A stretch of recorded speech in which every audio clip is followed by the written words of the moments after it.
Sesta corsa, confronto per cavalli di 4 anni.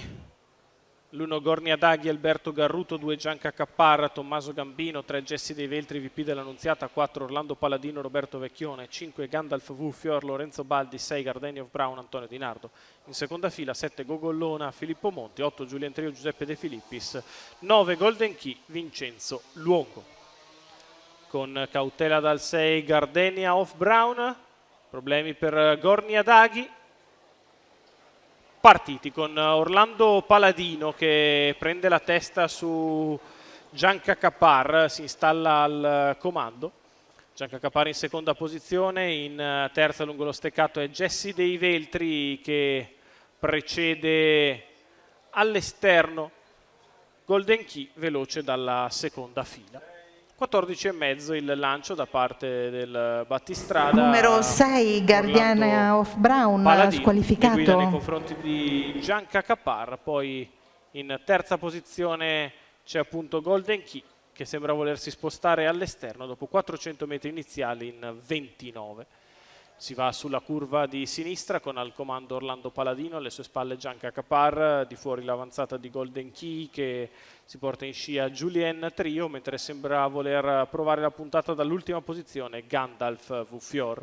45,6 i primi 600 di gara, Orlando Paladino che ha rallentato dopo il parzialino iniziale e vede arrivare al suo esterno Golden Key che si porta con decisione al suo esterno. 1 minuto per i primi 800 di gara.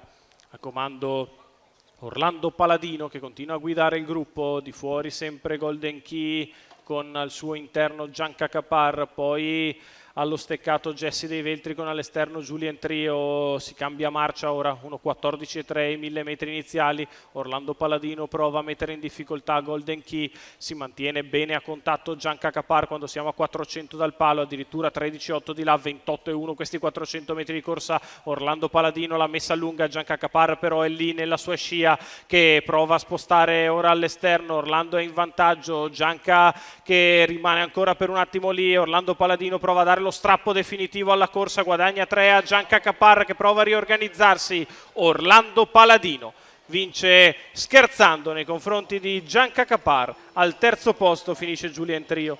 1,13, 28,7 anche per gli ultimi 400 metri di corsa. 56,8 per gli ultimi 8 il successo di Orlando Paladino. Roberto Vecchione per Robert Gramüller, i colori della Stahl Wieserhof per la vittoria del tedesco figlio di Orlando Vici che con Roberto Vecchione prende la testa e non l'abbandona più.